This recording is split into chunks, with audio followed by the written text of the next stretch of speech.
dekat kita. Dari Depok, Jawa Tengah. Baru juga sama. Untuk Bapak pemateri kita, apakah sudah hadir Bapak? Bapak Laude Muhammad Rauda Agus Udaya Manarfa. Apakah Bapak sudah hadir di dalam Zoom kita?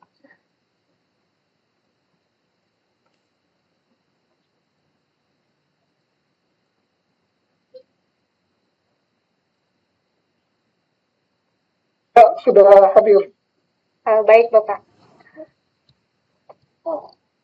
Sedikit informasi ya Bapak Ibu untuk absensi kita atau untuk sertifikat nanti berbeda dari minggu yang lalu. Syaratnya itu nanti Bapak Ibu harus ada screenshotkan hasil ikut Zoom ya, baru bisa mendapatkan sertifikat.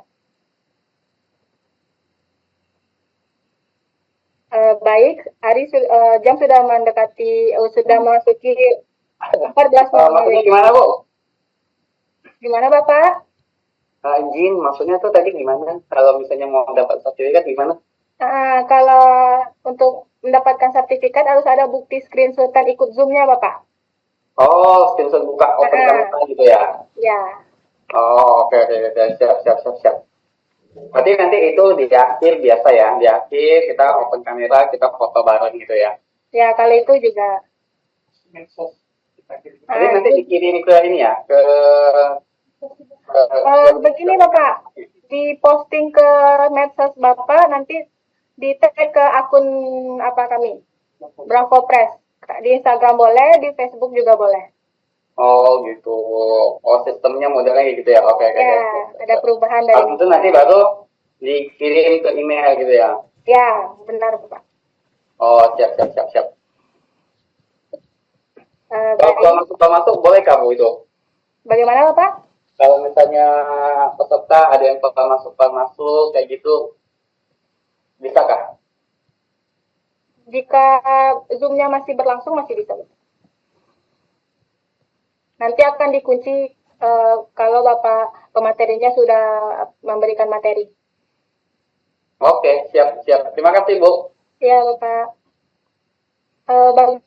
Bagaimana Bapak Adin?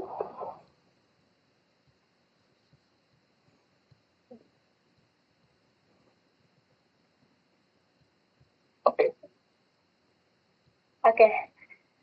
Baik. Kita mulai webinar pada hari ini ya Bapak. Assalamualaikum warahmatullahi wabarakatuh. Selamat siang kepada Bapak Ibu yang ada di Zoom meeting pada pagi hari ini. Senang sekali bisa bertemu dengan Bapak Ibu secara langsung dengan secara virtual di Zoom meeting ini ya Bapak Ibu. Alhamdulillahirabbil alamin. Wassalatu wassalamu ala asrofil anbiya'i wal mursalin wa ala alihi washabihi rasulillah ajmain. Puji syukur marilah kita panjatkan kehadirat Allah Subhanahu wa taala yang telah melimpahkan rahmat dan karunia-Nya kepada kita semua sehingga bisa dapat berkumpul di acara webinar ini. Yang terhormat kepada pimpinan Bravo Press beserta jajarannya dan yang terhormat kepada pemateri kita pada hari ini yaitu Bapak Laode Muhammad Rauda Agus Udaya Manarfa SS MSI. Dan yang terhormat kepada Bapak Ibu yang sudah meluangkan waktunya untuk hadir bersama kami di webinar ini.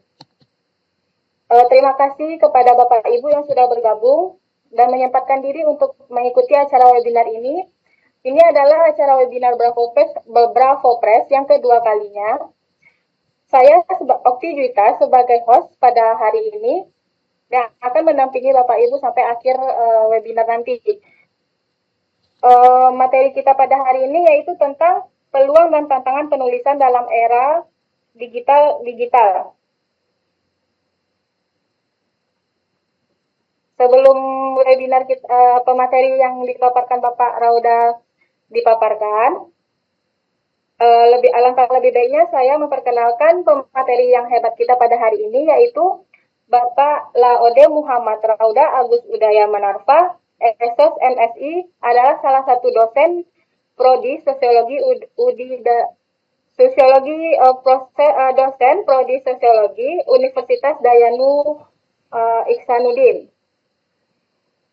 Beliau adalah seorang lulusan S1-nya di Universitas Dayanu Iksanuddin, S2-nya di Universitas Dayanu Iksanuddin pada 2009, dan saat ini akan melaksanakan S3-nya di UNM Universitas Negeri Makassar ya Bapak ya.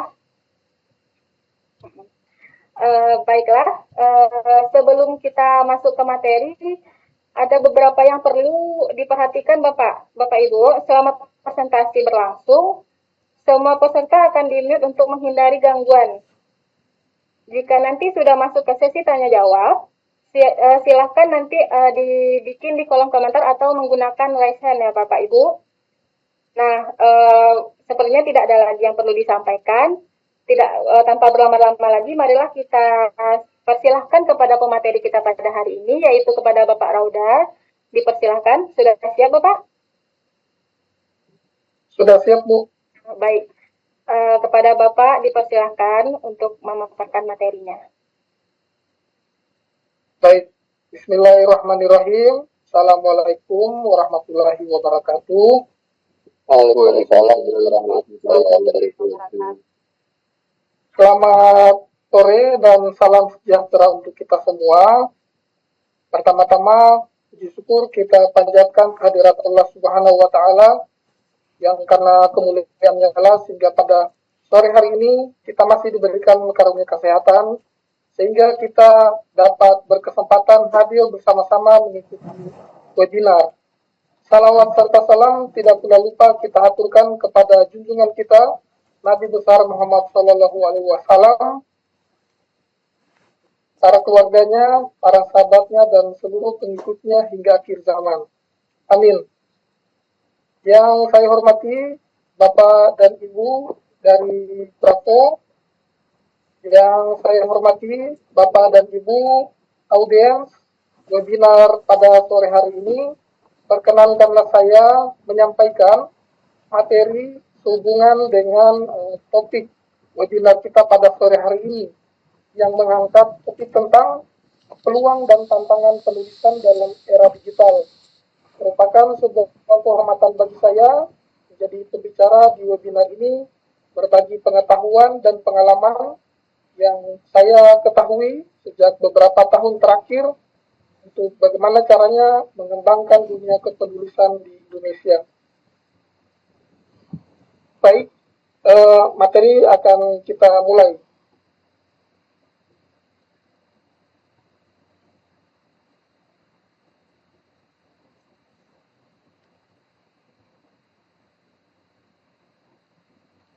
Jadi tujuan diadakannya webinar ini untuk topik ini adalah memberikan pemahaman tentang penulisan di era digital dari sisi peluang dan tantangan.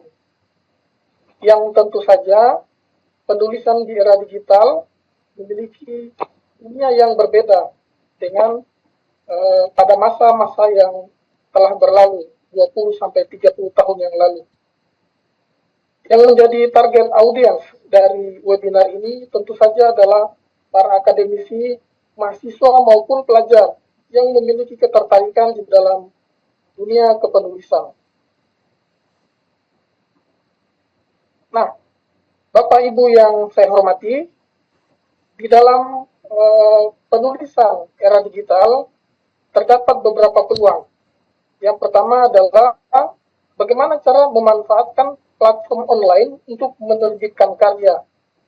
Tersedia banyak sekali platform, baik yang berbayar maupun yang gratis. Katakanlah platform yang sangat familiar seperti Medium, WordPress maupun Wattpad, di mana aplikasi ataupun platform ini terbilang gampang di dalam pemanfaatan maupun pengaplikasiannya.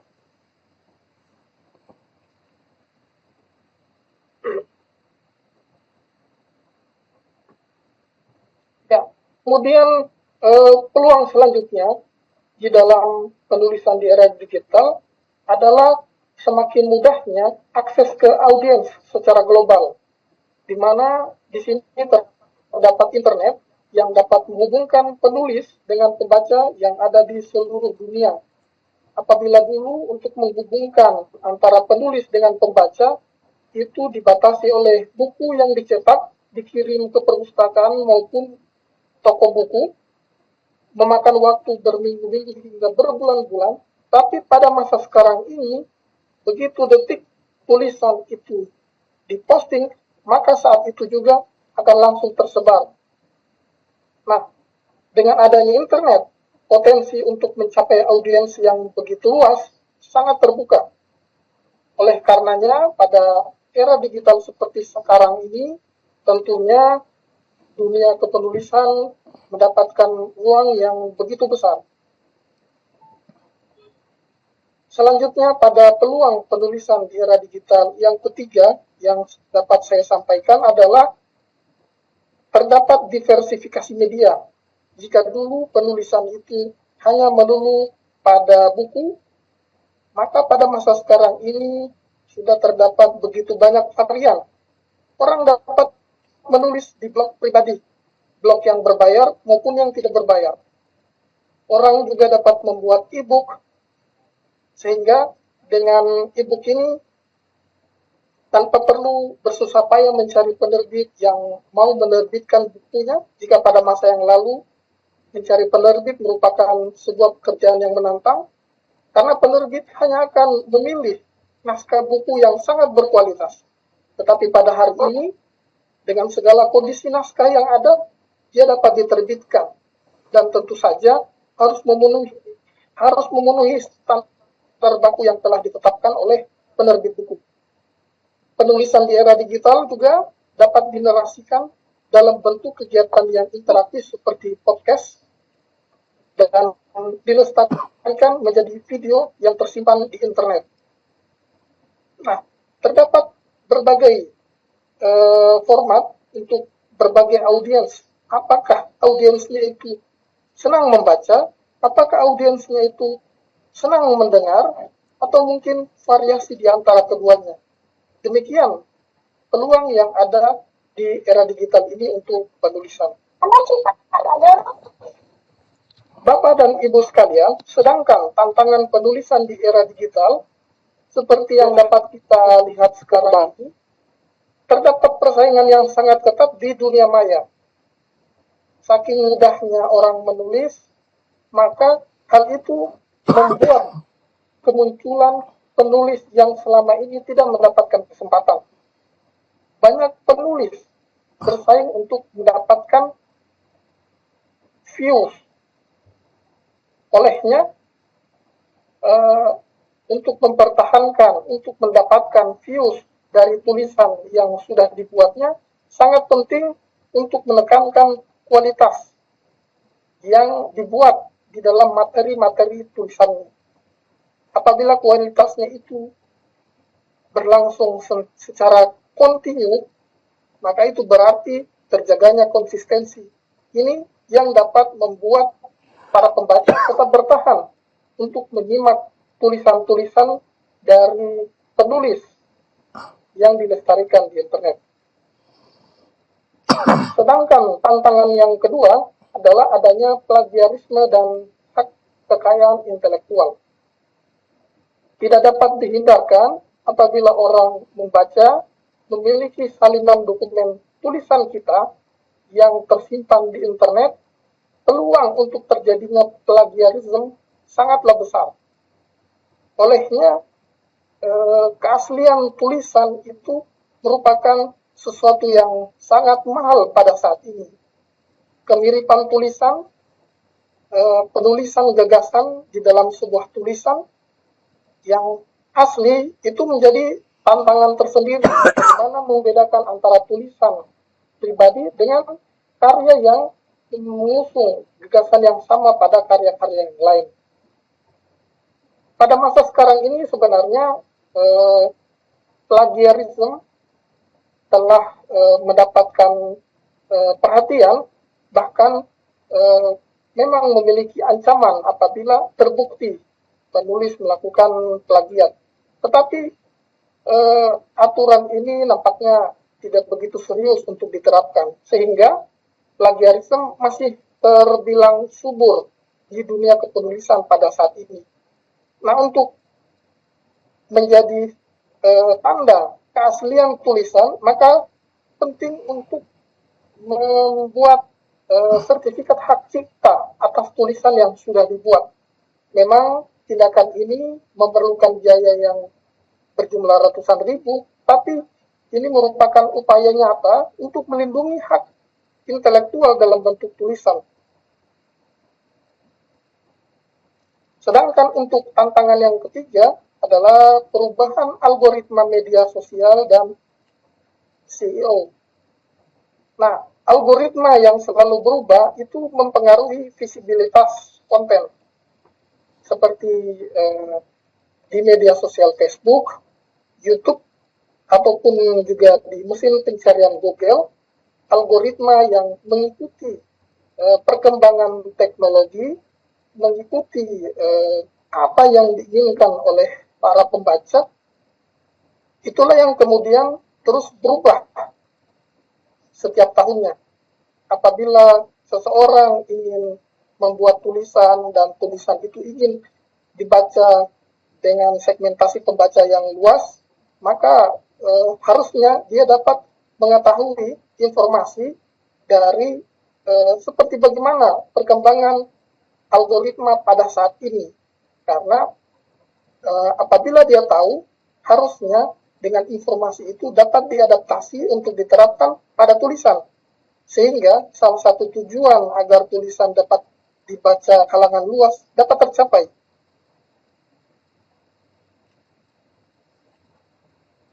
Bapak dan Ibu sekalian, di dalam penulisan digital terkini, terdapat beberapa hal yang dapat dipertimbangkan, seperti konten marketing maupun storytelling. Dengan menggunakan cerita, itu dapat menarik dan mengedukasi audiens.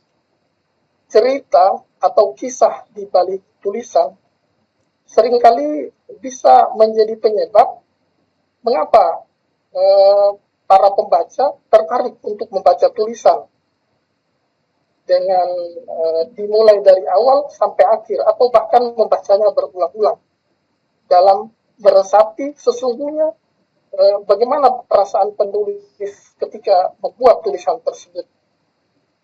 Para pembaca tidak hanya mencari gagasan, tetapi mereka juga ingin merasakan perasaan yang dirasakan oleh penulis. Nah, konten marketing sebagai sebuah strategi untuk meningkatkan visibilitas. Jadi, memasarkan konten tulisan, berbagai media, memperkenalkan bahwa terdapat tulisan dengan topik maupun gagasan yang diusung. Tentunya ini merupakan salah satu hal yang bisa memperluas dan meningkatkan jumlah pembaca dari tulisan yang telah dibuat. Selanjutnya, pada tren penulisan digital terkini, terdapat pula penggunaan artificial intelligence dan big data di dalam penulisan. Kita tidak lagi sulit seperti masa 10 tahun yang lalu, di mana ketika membuat breakdown dari sebuah topik, yang perlu kita lakukan adalah harus banyak membaca atau berdiskusi dengan orang-orang yang memiliki pemahaman, pun bergabung dengan forum-forum di mana di situ tempat berkumpulnya orang-orang yang memiliki minat kepenulisan yang sama. Baru kemudian lahir inspirasi. Ataupun misalnya kita ini pergi ke tempat berbagai lokasi untuk mendapatkan inspirasi. Tetapi dengan kondisi sekarang ini, kita hanya bertanya saja kepada mesin artificial intelligence, seketika dia dapat memberikan informasi, penjelasan secara lebih luas atas apa yang kita inginkan. Nah, tentu saja artificial intelligence seharusnya tidak membuat kita terlalu manja, karena originalitas tulisan yang kita buat harusnya lebih dominan di situ.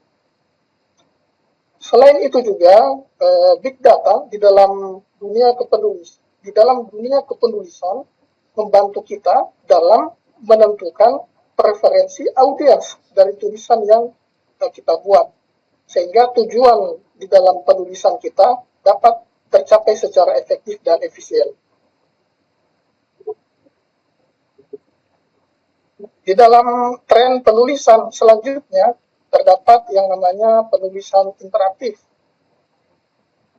Para penulis yang memang tidak terjamah oleh perusahaan penerbit, mereka tergabung di dalam aplikasi ataupun startup yang menampung para penulis yang tidak terjangkau tersebut. Seperti mereka menulis tulisan web serial ataupun hypertext fiction sesuai dengan kemampuan mereka dalam menuangkan gagasannya. Nah, hal ini tentu saja memberikan pengalaman baca yang lebih dinamis, yang sangat berbeda dibandingkan dengan pengalaman membaca pada tulisan sebagaimana yang selama ini didapatkan. Nah, bagaimana strategi menghadapi tantangan digital di dunia kepenulisan tadi? Yang pertama adalah tentu saja penulis perlu membangun personal branding yang kuat. Karena dengan memiliki identitas yang jelas sebagai penulis, maka ketika terdapat karya tulis yang disampaikan di media sosial, di website, ataupun di koran online, hanya dengan melihat namanya saja orang akan tertarik untuk membacanya berdasarkan branding yang sudah terbangun. Nah, salah satu jalan untuk membangun personal branding adalah dengan menggunakan media sosial. Dengan media sosial, maka karya-karya, interaksi maupun komentar yang disampaikan oleh penulis lestari dan dapat disaksikan oleh siapapun, sehingga para pembaca dapat memiliki kesan seperti apa penulis melalui media sosialnya. Strategi yang kedua adalah dengan melakukan kolaborasi dan networking dengan penulis. Salah satu cara untuk membuat agar tulisan bisa terbaca oleh berbagai segmen. Katakanlah seperti informasi kata kunci yang terdapat di dalam tulisan dicantumkan di fitur meningkatkan kualitas tulisan pada tulisan-tulisan berikutnya. Nah, pada ukuran kesuksesan dalam penulisan digital, yang paling ditunggu-tunggu oleh para penulis, tentu saja salah satunya adalah monetisasi konten. Di dalam dunia kepenulisan digital saat ini, apabila tulisannya sering dibaca, maka biasanya akan mendapatkan tawaran iklan, sponsorship, maupun donasi dari pembaca yang memiliki kekaguman karena penulis terhadap tulisan yang sudah dibuatnya. Terdapat berbagai cara untuk memperoleh pendapatan dari konten tulisan yang sudah dibuat, tetapi 3 cara tadi secara umum banyak dipraktikkan oleh para penulis. Bapak dan Ibu sekalian, di dalam dunia kepenulisan pada masa sekarang ini, kita tidak hanya mengandalkan platform tempat menampilkan tulisan, tetapi kita juga perlu memanfaatkan media sosial kita. Jika pada masa lalu media sosial itu hanya dijadikan sebagai tempat say hello, mencari teman lama, tetapi pada masa sekarang ini sudah menjadi wadah untuk meningkatkan personal branding sebagai penulis, sekaligus menjadi alat promosi yang kuat. Karena tulisan yang ditampilkan di media sosial seketika langsung dibaca, seketika langsung disukai, seketika langsung dibagikan. Sehingga ia menjadi tulisan yang terkirim secara berantai. Nah, hal-hal positif seperti inilah yang harusnya dapat dilihat dan dimanfaatkan oleh Bapak dan Ibu sekalian di dalam dunia penulisan digital pada masa sekarang ini. Dan apabila ingin meningkatkan jumlah pembaca, dapat menggunakan fitur sponsorship atau fitur berbayar dari media sosial yang digunakan, seperti yang ada di Instagram, Twitter, maupun Facebook.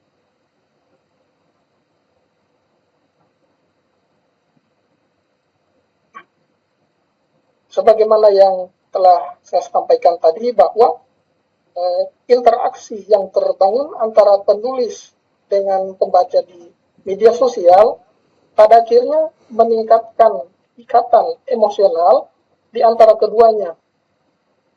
Nah, tentu saja manfaat yang didapatkan adalah pembaca yang setia, kemudian terbangunnya branding sebagai penulis yang memiliki kualitas tulisan dan konsistensi kualitas yang terjaga pada tulisan-tulisannya, dan berbagai hal positif yang lainnya.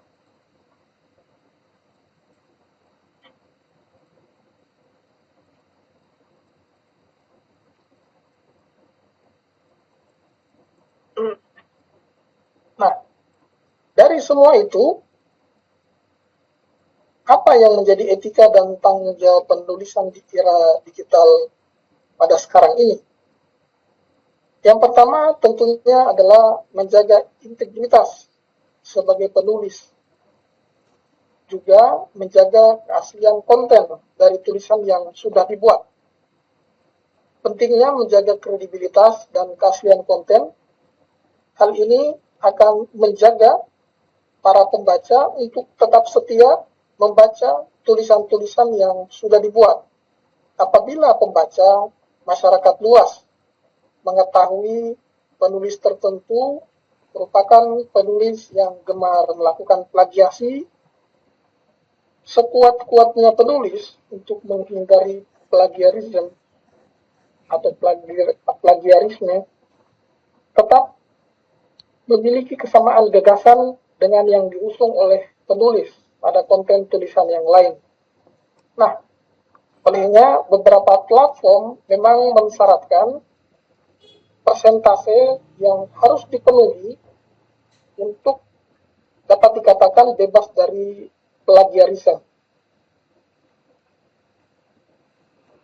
Kemudian selanjutnya adalah sebagai penulis menghindari sensasi ataupun berita palsu. Sensasi yang sering kali kita dengar seperti misalnya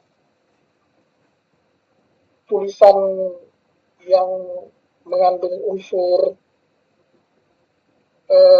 informasi yang tidak pernah ada sebelumnya, tetapi diada-adakan. Pada masa sekarang ini sering orang seperti itu disebut seperti pansos atau panjat sosial. Kemudian tulisan yang mengandung unsur berita palsu pada masa sekarang ini dikenal sebagai hoax. Tentu dua hal ini merupakan hal yang sangat tabu bagi penulis karena akan mempengaruhi psikologis pembaca terhadap tulisan yang dibuat oleh penulis. Seharusnya sebagai pembaca kita membaca tulisan yang benar-benar asli, bukan tulisan yang mengandung bumbu-bumbu hanya untuk menarik minat orang membaca, tapi setelah dibaca ternyata tidak ada informasi kebaruan yang bisa didapatkan dari tulisan yang sudah ditulis.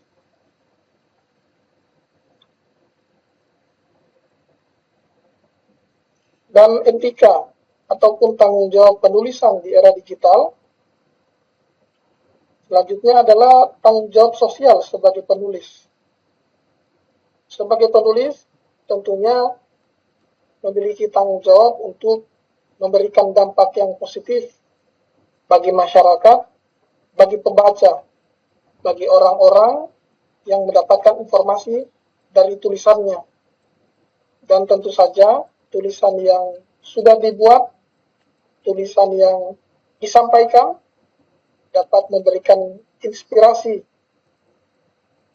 yang sangat disayangi, yang sangat disenangi. Tentunya tulisan tersebut dapat merubah kehidupan dari audiens, dari pembaca, dari yang tadinya tidak tahu menjadi tahu, dari yang tadinya tidak mampu menjadi mampu, dari yang tadinya tidak bersemangat menjadi bersemangat. Penulis tentu mengharapkan terjadinya perubahan dari yang negatif ke arah yang positif pada diri pembaca sebagai hasil pembacaan pada tulisan yang sudah dibuatnya. Jadi, Bapak dan Ibu sekalian, sebagai seorang penulis, berdasarkan pengetahuan dan pengalaman saya selama ini, demikianlah yang dapat saya bagikan melalui webinar kitab kali ini. Dan tentu saja masih terdapat hal-hal yang kurang jelas, dapat kita bagi bersama pengalaman tersebut. Pengetahuan tidak selamanya dan tidak semuanya hanya berasal dari saya, tapi kita semua masing-masing memiliki pengalaman di dunia kepenulisan yang mungkin dapat kita bagikan pada sesi pertanyaan sebentar.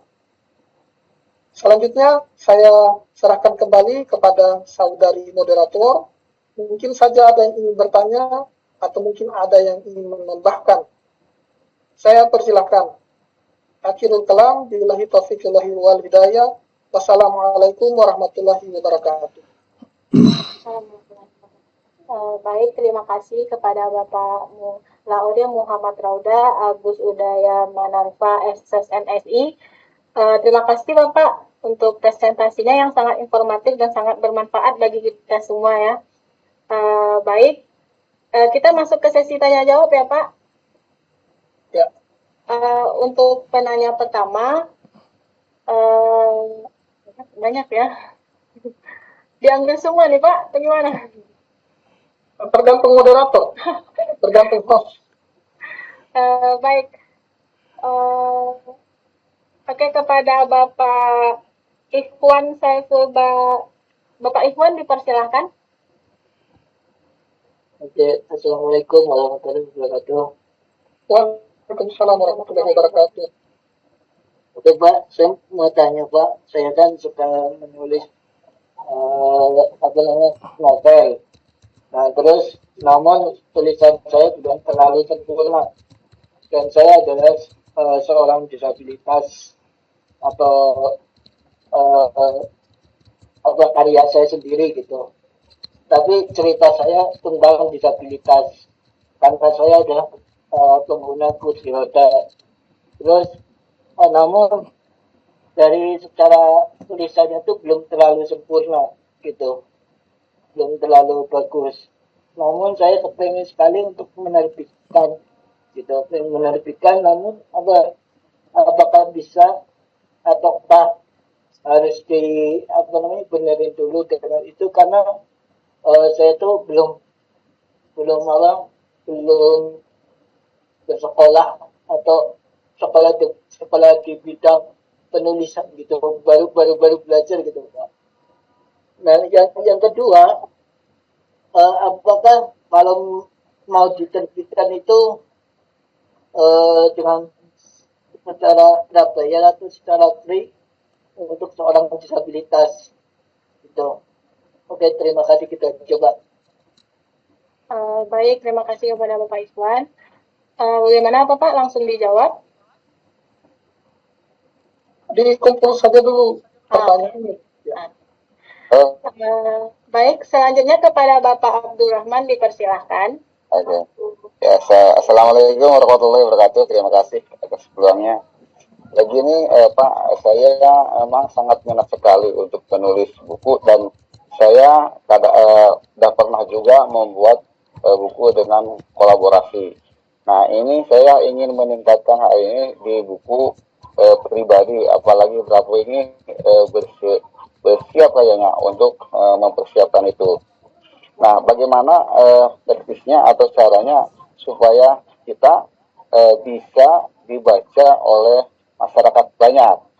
Jadi jangan nggak seperti buku-buku yang lain. Nah, kira-kira kuncinya atau kiatnya menurut Bapak itu seperti apa atau bagaimana sebenarnya? Terima kasih. Ya. Oke, baik. Terima kasih Bapak Abdul Rahman. Selanjutnya kepada Mbak Monica dipersilahkan. Baik, terima kasih atas kesempatannya Kak. Saya ingin bertanya, bagaimana penulis? Mohon maaf Kak, bisa di on cam kan?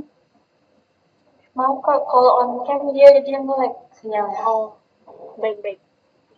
Baik, saya ingin bertanya, bagaimana penulis dapat mengintegrasikan teknologi digital secara efektif untuk memperluas audiens dan mempengaruhi perubahan dalam pasar penerbitan, sambil tetap mempertahankan integritas kreatif mereka di tengah tantangan seperti kesulitan membedakan informasi yang valid dan mengolah hak cipta, serta bagaimana hal ini berdampak pada evolusi gaya dan substansi karya tulis para penulis. Terima kasih. Oke, baik. Terima kasih kepada Mbak Moniknya. Bapak, untuk 3 pertanyaan boleh dijawab dulu, Pak. Nanti akan ada sesi keduanya. Baik, kepada saudari host, Okti Juwita, pertanyaan pertama ditanyakan oleh Bapak Ikhwan. Bapak Ikhwan merupakan penyandang disabilitas, memiliki ketertarikan di dalam dunia kepenulisan, terkhusus novel. Bapak Ikhwan, di dalam pengetahuan saya, terdapat banyak platform digital di internet yang menjadi kesempatan bagi para penulis untuk bisa mengabadikan tulisannya sehingga terbaca. Apabila beruntung, berdasarkan kriteria dari pemilik platform tersebut, maka tulisan tersebut dapat diterbitkan menjadi buku. Tentunya penerbitan tersebut bahkan tanpa biaya. Namun pada dasarnya setiap pemilik platform memiliki aturan sendiri-sendiri yang bisa jadi berbeda dengan pemilik platform lainnya. Apabila Bapak ingin menerbitkan tulisan novel Bapak, saran saya Bapak bisa meminta bantuan kepada pihak penerbit untuk menjadi editor dari novelnya Bapak. Nah, dalam pengetahuan saya juga, di Bravo ini memiliki program penerbitan untuk seperti novel yang Bapak minati. Saya sarankan agar supaya setelah kegiatan ini bisa berkonsultasi kepada host untuk mendapatkan informasi lebih lanjut sehubungan dengan keinginan Bapak menerbitkan tulisan novel Bapak. Kira-kira seperti itu Bapak Iwan. Adapun untuk apabila ada diskon gratis berbayar karena kondisi Bapak disabilitas, itu akan kembali lagi kepada kebijakan masing-masing dari penerbit. Apakah akan memberikan atau bagaimana? Yang banyak dicari biasanya adalah topik yang memiliki pembaca dengan minat-minat tertentu. Kita tidak bisa mengharuskan buku yang kita tulis dengan judul tersebut harus dibaca oleh pembaca yang sangat banyak. Tapi kalau kita ingin agar dia dapat pembaca yang sangat banyak, tentu kita harus sesuaikan dengan minat pembaca yang ada pada saat itu. Sebagai contoh, misalnya pada sekarang ini, ketika musim politik, buku yang mungkin saja orang akan lebih minati, misalnya buku yang berbau manajemen strategi pemenangan pemilihan kepala daerah. Jika mungkin sekitar 8 bulan lalu, mungkin manajemen strategi pemenangan calon anggota legislatif. Jadi buku yang sesuai dengan kondisi yang berkembang saat itu bisa menjadi informasi, kemungkinan buku tersebut akan banyak dibaca. Misalnya pada masa sekarang ini, ketika Indonesia sedang giat-giatnya mendukung timnas agar dapat lolos di Piala Dunia beberapa tahun yang akan datang. Apabila muncul tulisan yang mengulas tentang kekuatan, kelemahan, peluang maupun ancaman tentang timnas, tentu hal tersebut akan sangat dibaca karena orang memiliki minat yang tinggi terhadap timnas sepak bola Indonesia karena memang sedang masanya. Jadi dalam pengetahuan saya, untuk membuat orang membaca tulisan ataupun buku yang kita buat, kita perlu melihat ombak yang ada. Kalau ombak yang tinggi sekarang adalah timnas, maka kita dapat mempertimbangkan untuk menulis buku dengan topik timnas. Kalau ombak yang saat ini sedang tinggi adalah politik, maka kita bisa mempertimbangkan untuk menulis buku dengan topik politik. Jadi kira-kira dalam pandangan saya seperti itu Bapak Abdul Rahman. Semoga bisa memberikan sedikit informasi yang memuaskan dari dahaga pertanyaan Bapak. Terima kasih Pak. Terima kasih Pak. Selanjutnya pertanyaan dari saudari Monica. Tentunya ini pertanyaan seperti pertanyaan dosen pembimbing ke mahasiswa di ujian skripsi ya. Ya. Di era seperti sekarang ini, bagaimana cara mengintegrasikan berbagai platform media sosial maupun aplikasi pada diri seorang penulis, dan kemudian output dari situ lahir tulisan yang dimana tulisan itu harusnya menjadi karya yang orisinil, tetapi oleh para pembaca seringkali tidak mampu atau lalai membedakan apakah ini tulisan asli ditulis oleh penulis ataupun mungkin gagasannya sudah lebih dulu diusung oleh penulis yang lain. Dan beberapa pertanyaan yang disampaikan oleh saudari Monica tetapi tidak sempat saya rekam tadi.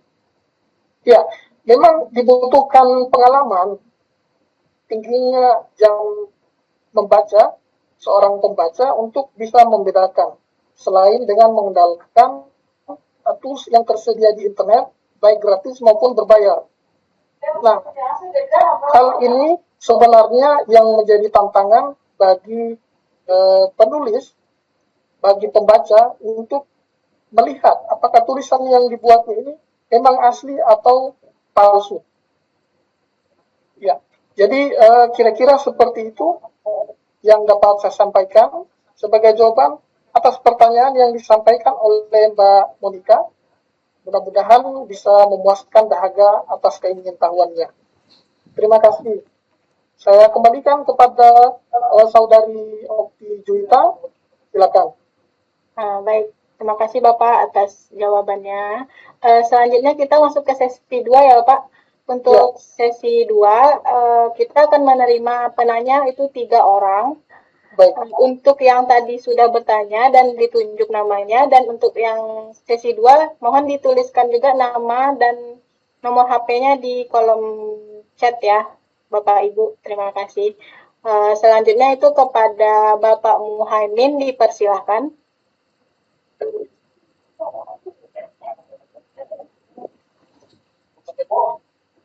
Baik, terima kasih. Apakah suara saya sudah terdengar jelas?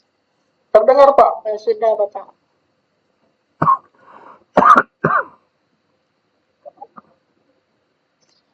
Terima kasih. Yang ingin saya tanyakan Pak,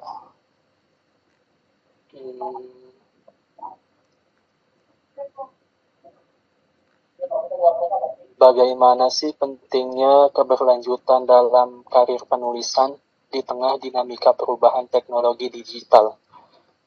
Terus apa yang harus dipertimbangkan penulis dalam memilih platform publikasi digital yang tepat untuk karya mereka? Terima kasih Pak.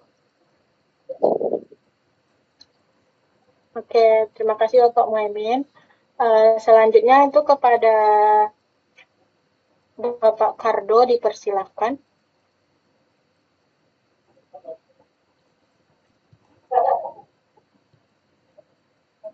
Apakah Bapak Kardo masih berada di Zoom? Oke, baik. Kita beralih saja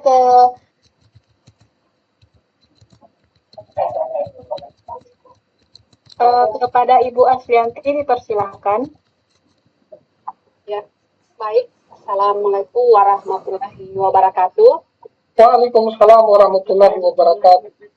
Ya, yang kami hormati pemateri yang luar biasa ya, yang telah memberikan materi sekaligus semangat kepada kami yang baru memulai untuk menulis ya, terutama saya dan panitia serta teman-teman webinar.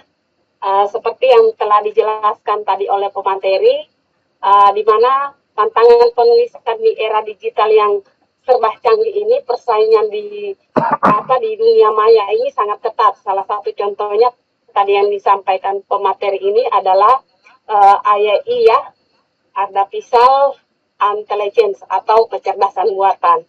Nah, AI ini kan dia merujuk pada bidang ilmu komputer yang fokus pada penciptaan sistem ataupun mesin yang dapat melakukan tugas-tugas yang biasanya itu dia memerlukan kecerdasan kecerdasan manusia ya. Nah, biasanya kan AI ini telah menjadi alat yang semakin penting dalam berbagai bidang termasuk dalam penulisan.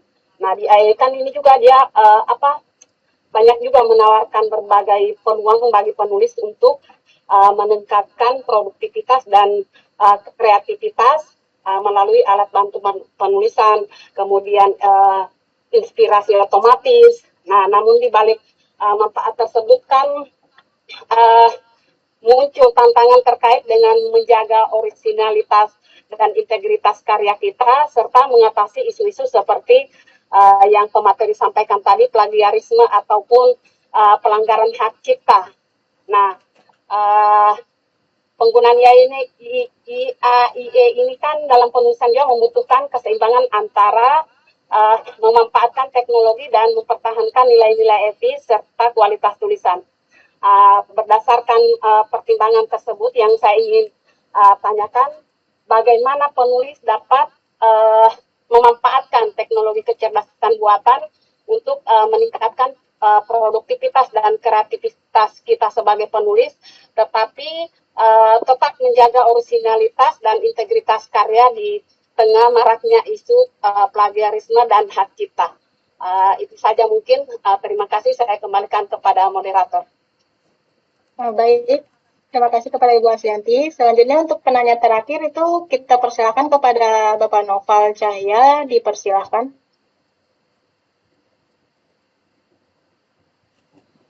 Baik, terima kasih pada moderator atas kesempatannya. Sebelumnya perkenalkan, nama aku Noval Cahya dari Jakarta. Izin bertanya ya Bapak, pertanyaannya begini, saat kita menulis suatu karya kita, saat kita mulai menulis, itu kadang-kadang kita suka berhenti konsisten. Itu bagaimana ya Bapak agar kita terus konsisten dalam mengembangkan karya kita? Misalnya di hari itu kita udah benar-benar nulis nih sehari full. Nanti di hari kedua kita udah merasa puas dengan karya kita. Itu bagaimana ya Pak ya bisa menghilangkan perspektif seperti itu?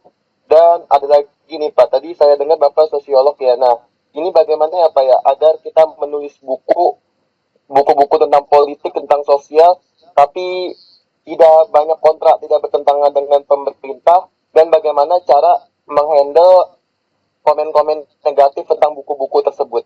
Itu aja Pak, terima kasih atas pertanyaan saya. Baik, terima kasih kepada Bapak Noval. Selanjutnya langsung dijawab Bapak? Ya, langsung dijawab. Baik, dipersilakan Bapak Raida. Baik, terima kasih atas kesempatan yang kedua bagi saya untuk berinteraksi kepada Bapak dan Ibu yang sudah mengajukan pertanyaan. Yang pertama dari Bapak Muhaimin yang menanyakan bagaimana tentang kelanjutan karir bagi para penulis.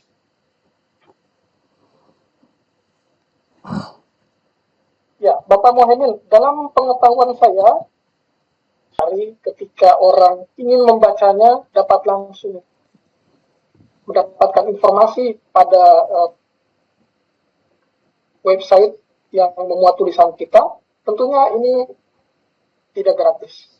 Di situ kita harus membayar domain, di situ kita harus membayar host dengan biaya ratusan ribu per tahun. Tapi tentu saja kendali atas tulisan tersebut berada pada diri kita. Tinggal tergantung bagaimana kita memelihara tulisan tersebut, melakukan update, melihat bagaimana performa tulisan kita terbaca, interaksi yang terjadi antara pembaca dengan tulisan kita, dan misalnya tawaran-tawaran iklan yang masuk dari pihak iklan ataupun sponsor yang melihat performa dari website kita. Jadi bagaimana memilih platform yang tepat, saya kira itu tergantung dari keinginan kita. Apakah kita ingin tulisan kita ini dapat dilihat dengan efektif maupun efisien, atau mungkin tersimpan begitu saja di platform tanpa perlu kita bersusah payah memikirkan pembayarannya, tetapi dapat dinikmati oleh semua orang. Baik, selanjutnya pertanyaan yang disampaikan oleh saudari Asriyanti tentang bagaimana penulis dapat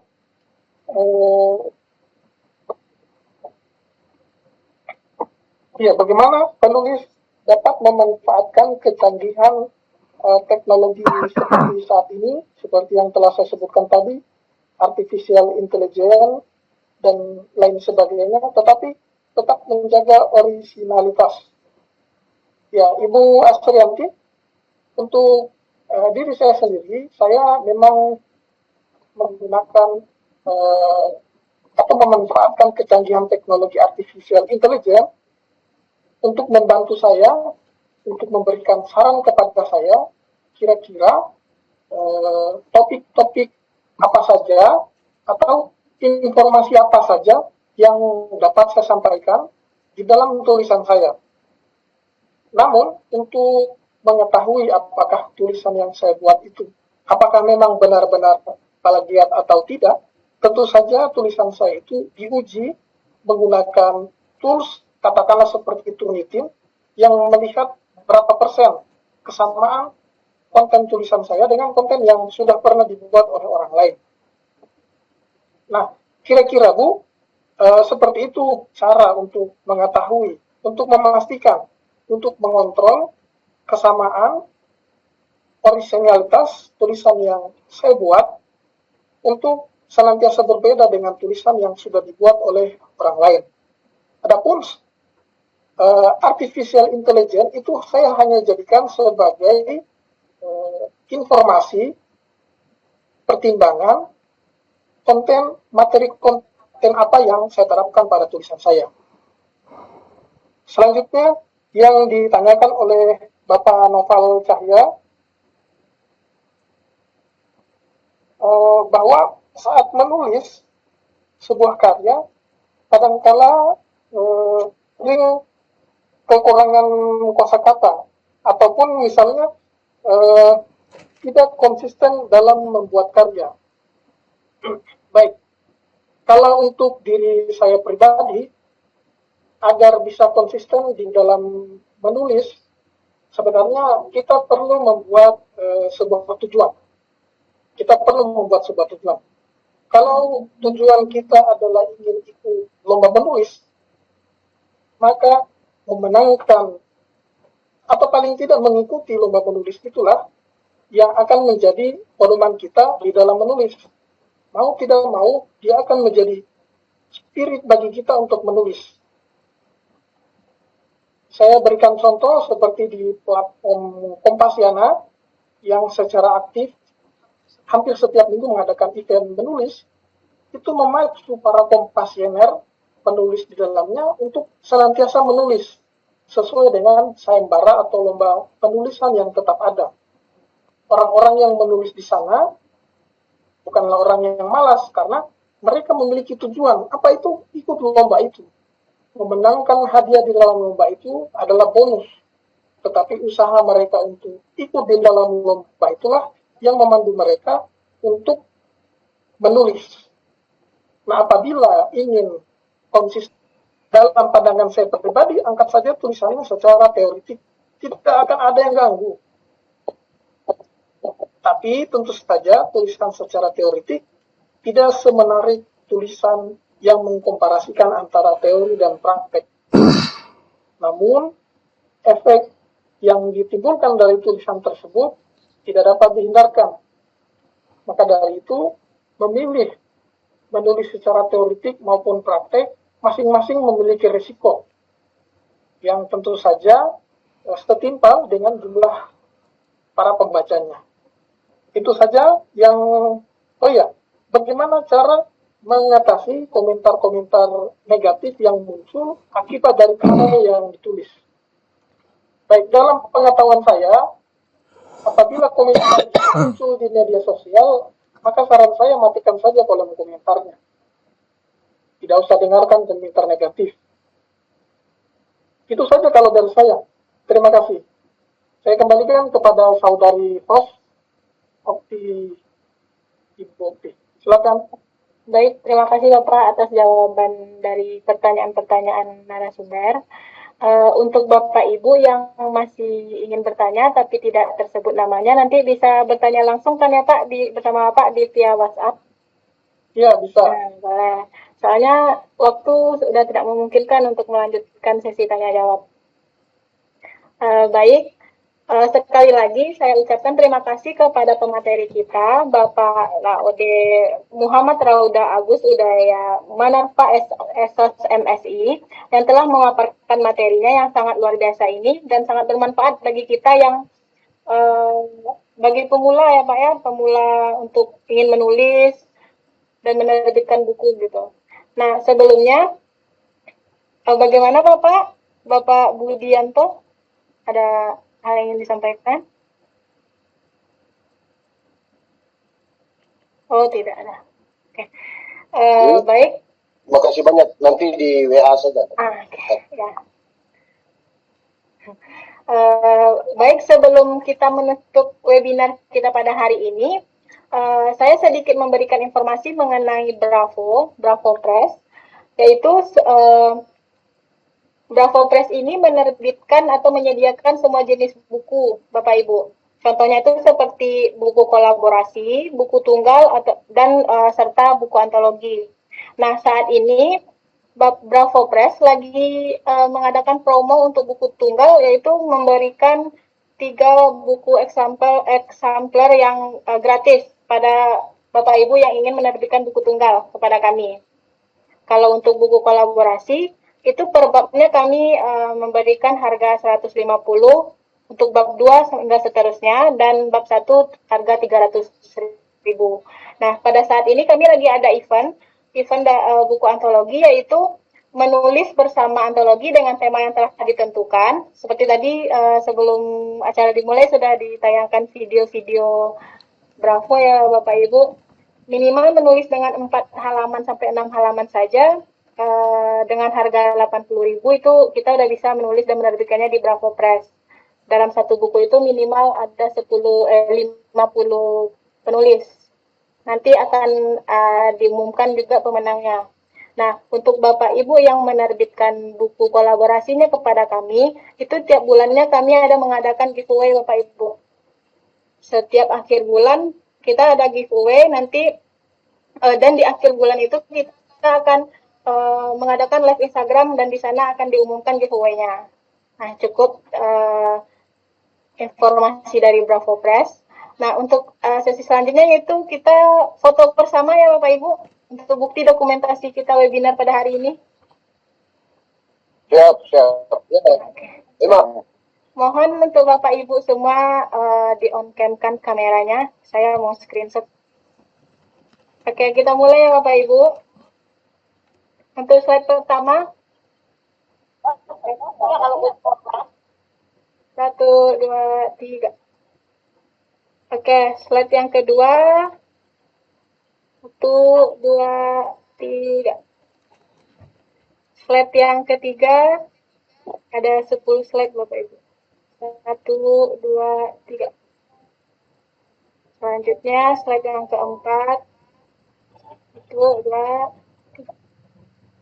Slide yang kelima.